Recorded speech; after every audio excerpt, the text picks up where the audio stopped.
how come you haven't done well up until now? I used to have this funny list called Reasons for Not Looking Good. I used to blame the government. I used to blame taxes. Look what you got left after they take everything. I used to blame the weather. I blamed the traffic.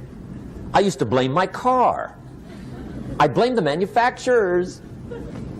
I used to blame the company. I blamed company policy. I used to blame the training program. I blamed my negative relatives. They were always putting me down. I blame my cynical neighbors. They're just selfish, looking out for themselves. Won't loan you money? They were on my list. I used to blame the economy.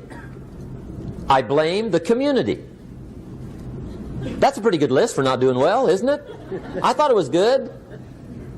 I'll never forget one day, Mr. Schoaf was very kind, but he was also very blunt.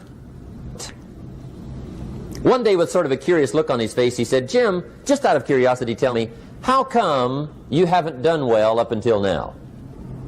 Excellent question.